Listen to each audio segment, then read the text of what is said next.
আসসালামু আলাইকুম সুপ্রিয় শিক্ষার্থী, আশা করি আল্লাহর অশেষ রহমতে সবাই ভালো আছো। অনেক দিন পর তোমাদের সাথে নতুন আরেকটি ক্লাস নিয়ে আমি তোমাদের সামনে উপস্থিত হয়েছি। তোমরা এখন বাজার অধ্যায়, অর্থনীতির প্রথম পত্রের চতুর্থ অধ্যায় বাজার নিয়ে পড়ছো। আজকে আমি তোমাদেরকে একচেটিয়া বাজারের ভারসাম্য নিয়ে আলোচনা করব।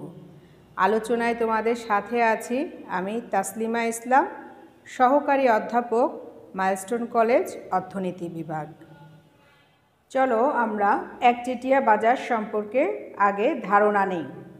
একচেটিয়া বাজার হচ্ছে যে বাজারে বিক্রেতা বা উৎপাদক একজন থাকবে এবং কোনো পরিবর্তক বা বিকল্প দ্রব্য থাকবে না, সেই বাজারকেই আমরা একচেটিয়া বাজার বলবো।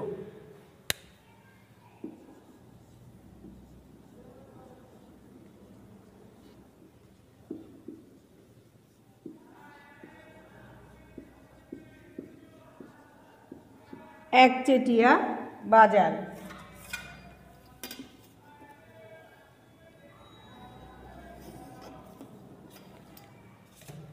অর্থাৎ যে বাজারে একজন বিক্রেতা থাকবে, লিখি দেখো, একজন বিক্রেতা,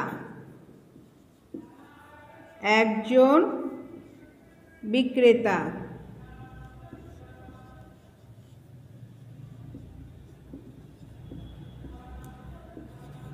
ক্রেতা থাকবে অসংখ্য।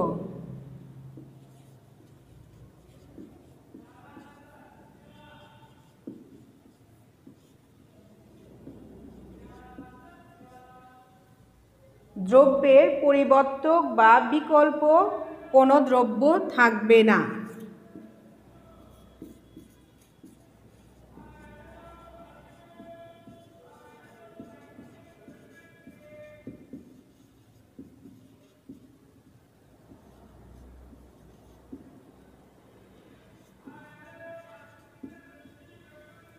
অর্থাৎ একই রকম দ্রব্য থাকবে, তার কোনো পরিবর্তক হবে না। এবং 4 হচ্ছে বিক্রেতা যেহেতু একজন, কাজে সেই দামের ওপরে প্রভাব বিস্তার করবে। আমরা একচেটিয়া বাজারের দেখতে পাই এআর রেখা, অর্থাৎ গড় আয় রেখা। এটা বাম থেকে ডান দিকে নিম্নমুখী হয়। বাম থেকে ডান দিকে নিম্নমুখী হয়।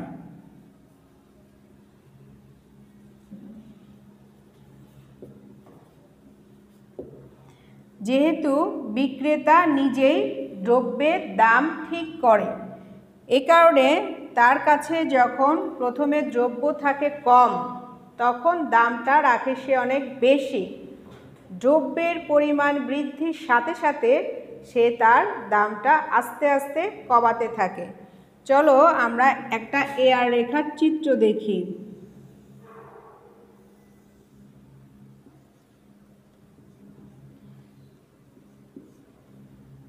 এই অক্ষে যদি আমি আমার উৎপাদন দেখাই ভূমি অক্ষে, আর লম্ব অক্ষে গড় আয় অর্থাৎ এআর দেখাই, তাহলে রেখাটি হবে ওপর থেকে, অর্থাৎ বাম দিকে উপরে থাকবে, আস্তে আস্তে ডান দিকে নিচে নেমে যাবে। কারণ যখনই উৎপাদন বাড়তে থাকবে তখন দামটা ধীরে ধীরে উৎপাদক বা বিক্রেতা কমাবে।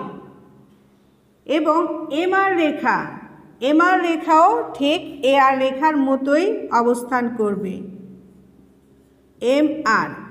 এমআর রেখাও বাম থেকে ডান দিকে নিম্নমুখী হবে, কিন্তু এমআর রেখাটা এআর রেখার নিচে অবস্থান করবে।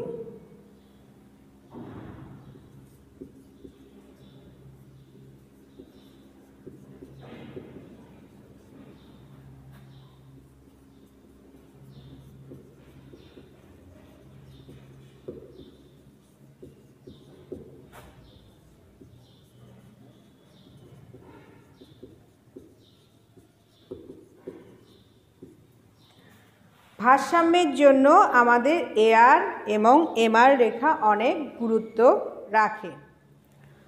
চলো আমরা ভারসাম্য সম্পর্কে একটা ধারণা নিই।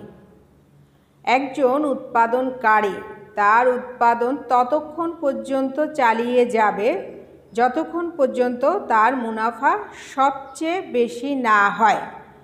যখনই তার মুনাফা সবচেয়ে বেশি হয় বা সর্বাধিক হয়, ওই স্থানেই তার উৎপাদন বন্ধ করে দিবে। অর্থাৎ মুনাফা সর্বোচ্চ স্তরে যেখানে উৎপাদনকারী আর অতিরিক্ত উৎপাদন করতে আগ্রহী না, সেই স্থানেই ভারসাম্য অর্জিত হবে। ভারসাম্য অর্জনের ক্ষেত্রে বেশ কিছু শর্ত আছে। আসো আমরা শর্তগুলো দেখি। ভারসাম্যের শর্ত।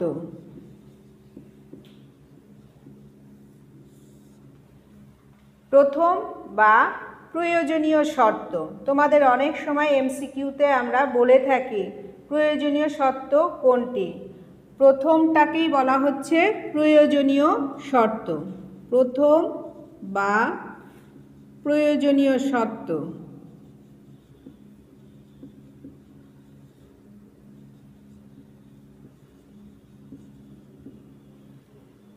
প্রয়োজনীয় শর্ত এম আর হচ্ছে প্রান্তিক আয় সমান সমান এম সি অর্থাৎ প্রান্তিক ব্যয়। এমআর আর এমসি যে স্থানে সমান হবে বুঝতে হবে সেই স্থানটি ভারসাম্যর দিকে আগাচ্ছে। দ্বিতীয় শর্ত। দ্বিতীয় শর্তকে আমরা বলি পর্যাপ্ত শর্ত। দ্বিতীয় শর্তটা ভারসাম্যের ক্ষেত্রে পর্যাপ্ত শর্ত। এমসি রেখা এমআর রেখাকে নিচের দিক থেকে ছেদ করে ওপরে উঠবে। চিত্রে যখন আমরা এটা দেখব তখন আমাদের ধারণা পরিষ্কার হবে। এমসি রেখা যদি ওপরের দিক থেকে এমআর রেখাকে ছেদ করে তাহলে ভারসাম্য অর্জিত হবে না। যদি এমসি রেখা নিচের দিক থেকে এমআর রেখাকে ছেদ করে তবেই কেবল ভারসাম্য অর্জিত হবে। সেই ক্ষেত্রে এমআর রেখার ঢাল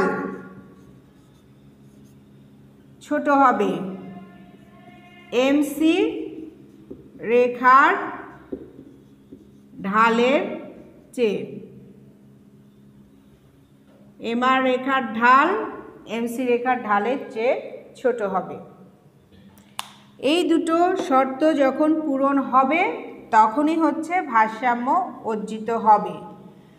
ভারসাম্য অর্জনের ক্ষেত্রে আরও তিনটি শর্ত রয়েছে। এই তিনটি শর্তকে আমরা বলছি অতিরিক্ত শর্ত। একজন উৎপাদনকারী অনেক বেশি মুনাফা করেও ভারসাম্যে আসতে পারে।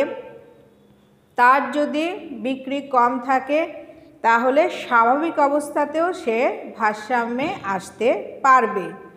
আবার ক্ষেত্র বিশেষে দেখা যায় যদি বাজার অনেক খারাপ থাকে সেক্ষেত্রে সে ক্ষতি স্বীকার করেও ভারসাম্যে উপনীত হতে পারে। আসো আমরা অতিরিক্ত শর্তগুলো দেখে নিই।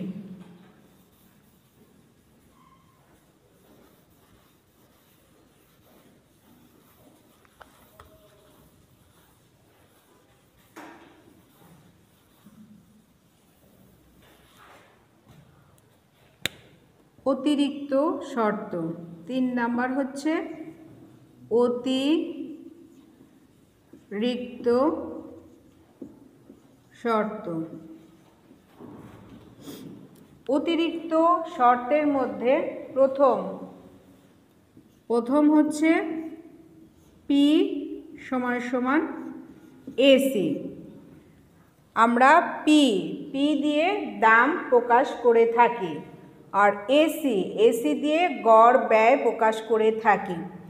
এসি অর্থাৎ গড় ব্যয় হচ্ছে একটা দ্রব্য উৎপাদনের যে খরচ, সেটাকে আমরা বলছি গড় ব্যয়। আর পি দাম বলছি যে একটা দ্রব্য বিক্রি করে যে আয় হয়, সেটাকে বলছি আমরা দাম। তাহলে যখন আয় এবং ব্যয়টা সমান সমান হবে, সেই অবস্থাতে যখন ভারসাম্য অর্জিত হবে, এটাকে আমরা বলবো স্বাভাবিক মুনাফা অর্জন করে ভারসাম্য। পি ইকুয়াল টু এসি হলে স্বাভাবিক মুনাফা অর্জিত হবে।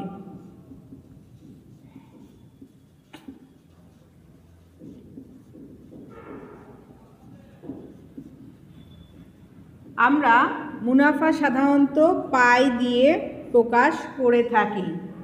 পাই সমান সমান এক্ষেত্রে 0 হবে।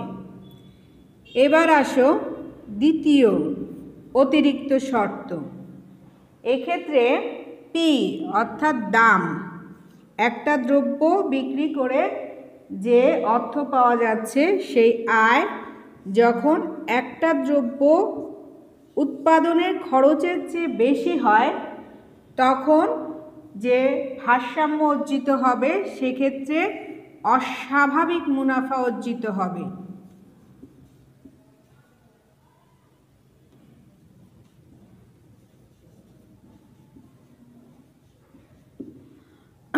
অস্বাভাবিক মুনাফা শব্দটা বলা হয়েছে, অর্থাৎ পাই মুনাফা যখন ধনাত্মক হবে তখনই বুঝতে হবে অস্বাভাবিক মুনাফা অর্জিত হয়েছে। 3 নম্বর শর্ত, এক্ষেত্রে গড় ব্যয় এসি মানে একটা দ্রব্য উৎপাদনের খরচ যখন একটা দ্রব্য বিক্রি আয় থেকে বেশি হবে, তখন হবে ক্ষতি। এই যে ক্ষতি, এই ক্ষতির পরে কোনো উৎপাদক প্রতিষ্ঠান দ্রব্য উৎপাদন করতে চাবে না। কিন্তু যদি এটা গড় পরিবর্তনীয় ব্যয় এভিসির চেয়ে আয়টা বেশি হয়, তাহলেও উৎপাদন প্রতিষ্ঠান দ্রব্য উৎপাদন করবে। এটাকে আমরা বলছি ক্ষতি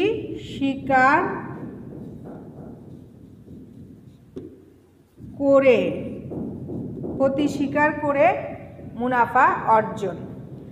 একে আমরা পাই লেস দেন 0, অর্থাৎ যদি দেখা যায় মুনাফা ঋণাত্মক হচ্ছে, তখনও উৎপাদক প্রতিষ্ঠান উৎপাদন চালিয়ে যাবে।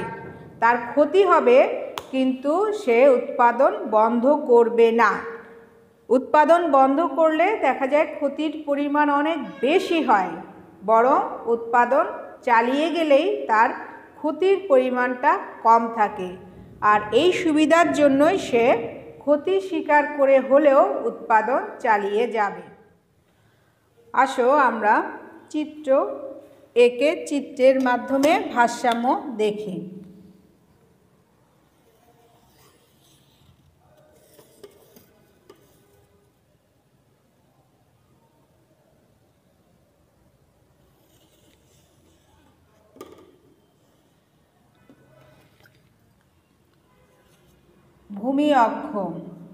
ভূমি অক্ষে সাধারণত কি নির্দেশ করব?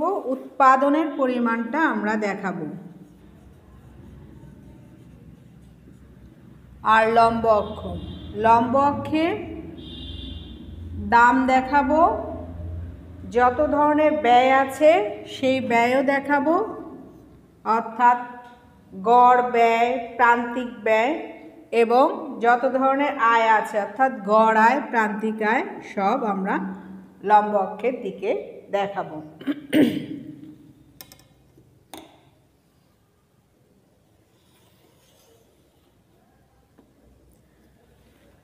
একচেটিয়া বাজারে এআর রেখাটা আগেই তোমাদের দেখিয়েছি, বাম থেকে ডান দিকে নিম্নগামী।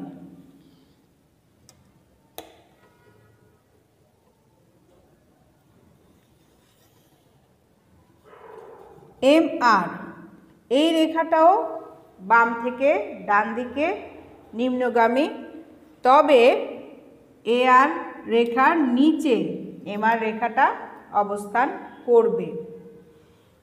আমরা শিখেছি গড় ব্যয় এবং প্রান্তিক ব্যয় রেখা দুটোই ইউ আকৃতির হয়। ভারসাম্যের ক্ষেত্রে আমাদের গড় এবং প্রান্তিক ব্যয় নিতে হবে।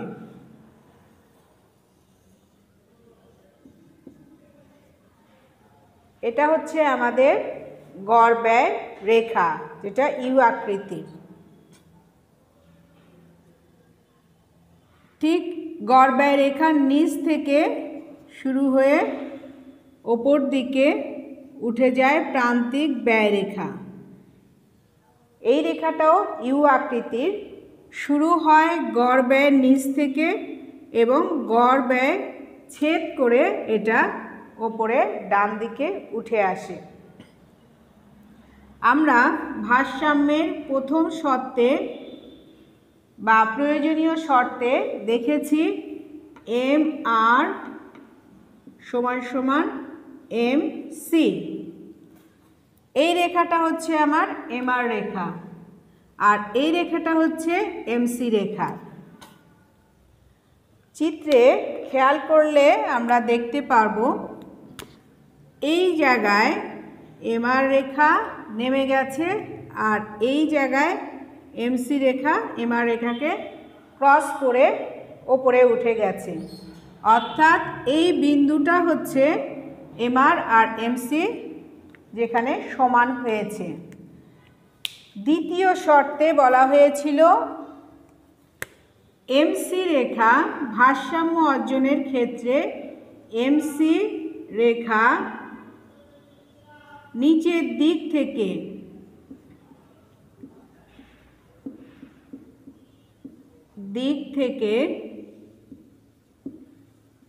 এম আর রেখাকে ছেদ করবে।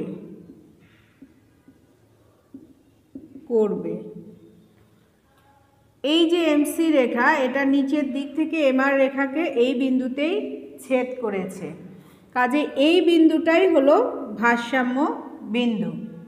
আমরা ভারসাম্য এটাকে ই দিয়ে প্রকাশ করছি। এটা হচ্ছে আমাদের ভারসাম্য বিন্দু।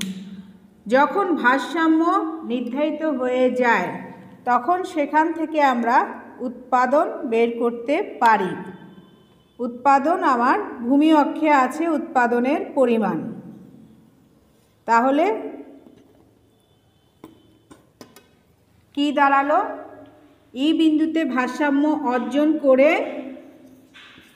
কিউ পরিমাণ উৎপাদন করে একটি প্রতিষ্ঠান ভারসাম্যে অর্জিত হয়েছে। এখন আমি কিভাবে ভারসাম্য অর্জিত হলাম? স্বাভাবিক মুনাফা অর্জন করে নাকি অস্বাভাবিক মুনাফা অর্জন করে মুনাফা চিহ্নিত করে আমি এটা সিদ্ধান্ত গ্রহণ করতে পারবো। তাহলে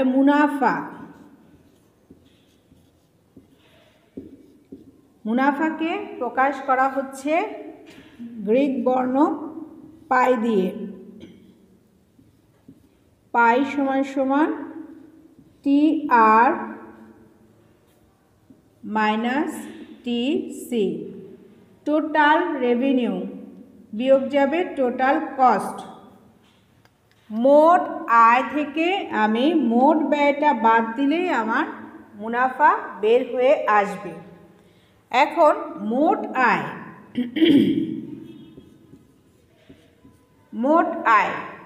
এই মোট আয়টা আমার বের করার সূত্র হচ্ছে দামের সাথে যদি আমি উৎপাদনের পরিমাণ গুণ করে দেখাই তাহলে বের হয়ে আসে মোট আয়।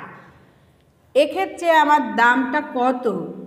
এই যে এআর রেখা এটাই আমার দাম নির্দেশ করছে। তার মানে এই এ থেকে একে এ বিন্দু দিলাম, কিউ পর্যন্ত দাম, যেটাকে আমি লম্ব অক্ষে পি দিয়ে চিহ্নিত করে দেখাতে পারি। তাহলে এই যে পি, এটা হচ্ছে আমার দাম। এই চিত্র থেকে আমি দামটা পাবো ও থেকে শুরু করে পি পর্যন্ত। তাহলে ও পি এতটুকু হচ্ছে দাম, গুণন কিউ। কিউ কত? উৎপাদনের পরিমাণ হচ্ছে কিউ দিয়ে প্রকাশ করতে পারি। তাহলে ও থেকে শুরু করে কিউ পর্যন্ত হচ্ছে উৎপাদনের পরিমাণ। যখনই আমি ও পি গুণন ও কিউ করব, অর্থাৎ ও পি এতটুকুর সাথে ও কিউ গুণ করব, এটা পুরো একটা আয়তক্ষেত্র প্রকাশ করছে। আমরা জানি দৈর্ঘ্য এবং প্রস্থের গুণফল হচ্ছে ক্ষেত্রফল, বের হয় এতটুকু। তাহলে ও পি এ কিউ এটা বের হয়ে আসবে। মোট আয় বের হবে, আমি একদিক থেকে শুরু করব নেওয়া, ও থেকে পি পর্যন্ত আয়তক্ষেত্রের, পি থেকে নিয়ে যাব এ পর্যন্ত, এ থেকে নিয়ে যাব কিউ পর্যন্ত। এই আয়তক্ষেত্র পুরাটাই হচ্ছে আমার মোট আয়কে প্রকাশ করছে। এখন আমি আমার টিসি বের করে দেখাবো। টিসিতে আমরা শিখেছি গড় ব্যয়, মানে একটা দ্রব্য উৎপাদনের যে খরচ, সেটাকে যদি আমি কিউ অর্থাৎ যে পরিমাণ দ্রব্য উৎপাদন করছি তা দিয়ে গুণ করি, তাহলে পেয়ে যাব টিসি। সেক্ষেত্রে আমি এসি কত বের হয়েছে সেটা লক্ষ্য করি। এই যে আমার ভারসাম্য উৎপাদন, এই ভারসাম্য উৎপাদনে আমার এসি আছে এই বিন্দুতে, অর্থাৎ যখন আমার এই পরিমাণ উৎপাদন হয়েছে তখন আমার প্রত্যেকটা দ্রব্যের জন্য খরচ হয়েছে এতটুকু।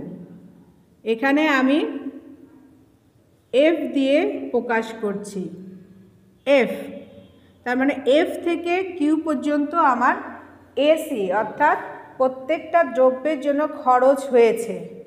তাহলে এটাকে যদি আমি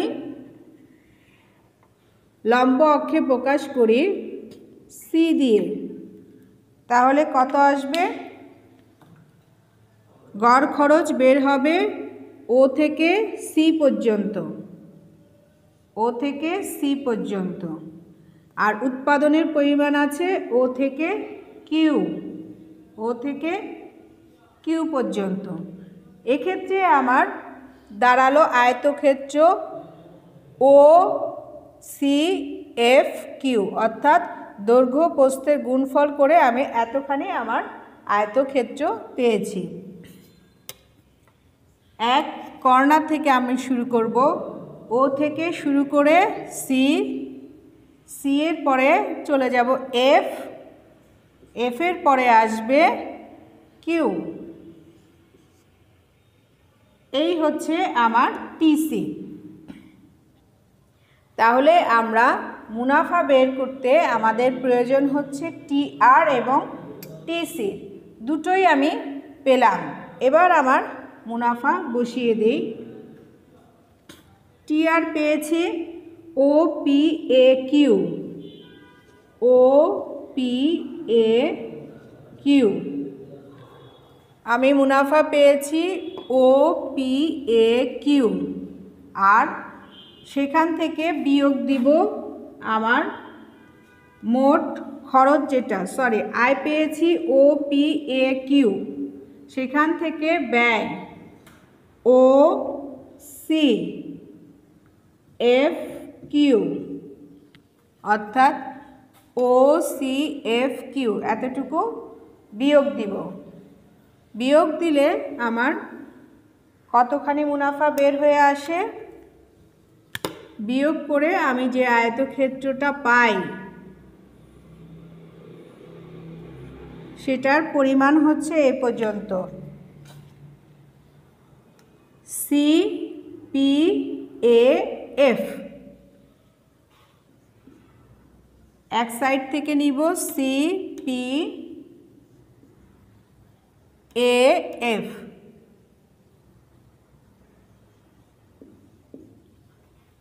যা হচ্ছে ধনাত্মক রূপ প্রকাশ করছে, এ কারণে এটা অস্বাভাবিক মুনাফা। যদি আমরা ধনাত্মকতা বোঝার জন্য সংখ্যা বুঝিয়ে থাকি তাহলে আমাদের ধারণা পরিষ্কার হয়। আসো সংখ্যা বসিয়ে ধনাত্মক রূপটা বের করে দেখি। এখানে উৎপাদন ধরেছিলাম কিউ, এখানে আমি সংখ্যা বসিয়ে 30 করে দিলাম। এখানে বসিয়েছিলাম পি, এই সংখ্যাটা পরিবর্তন করে আমি 20 করে দিলাম। আর সিটাকে আমি 15 করে দিলাম। এক্ষেত্রে যখন আমি আয়তক্ষেত্র থেকে সরাসরি সংখ্যায় চলে আসব তখন আমার এ বি সি ডি এগুলো আর কোনো বর্ণ ব্যবহার হবে না। এখানে আমার পি, এখানে পি কত? পি ছিল 20, আমি শুধুমাত্র 20 লিখব। এখানে কোনো ও এ বি সি এই কোনো ওয়ার্ড আমি ব্যবহার করব না, যেহেতু আমার দামটা এসেছে 20 বা চিত্র আছে 20, শুধু আমি সংখ্যাটাই বসিয়ে দিব। এখানে উৎপাদন আছে 30, এখানে ও আর ব্যবহার করব না, কারণ এইখানে আর কোনো বর্ণ ব্যবহৃত হবে না। সেখানে আমি বসিয়ে দিলাম 30। এক্ষেত্রে আমার মোট আয় বের হলো 600। ঠিক আছে, এবার আসো ব্যয়ের দিকে দেখি। এখানে ব্যয় দেওয়া আছে 15, গড় ব্যয়, তাহলে গড় ব্যয় 15 এবং উৎপাদনের পরিমাণ দেওয়া আছে 30। সেক্ষেত্রে আমার মোট ব্যয় বের হয়ে আসবে 450। এবার আমি সংখ্যায় বসিয়ে দিই।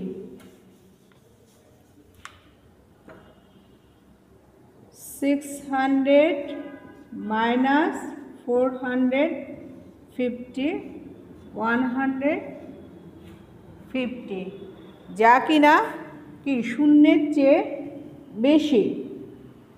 অর্থাৎ এই চিত্রে আমরা যে ভারসাম্য অর্জন করেছি, যেহেতু এটা মুনাফা হয়েছে শূন্যের চেয়ে বেশি, তার মানে এটা অস্বাভাবিক মুনাফা অর্জন করে ফার্ম ভারসাম্যে পৌঁছিয়েছে। যেহেতু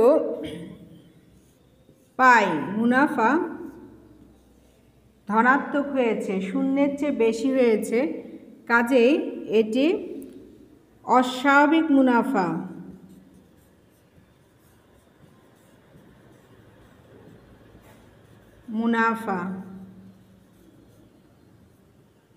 অর্জন করে ফার্ম ভারসাম্যে উপনীত হয়েছে।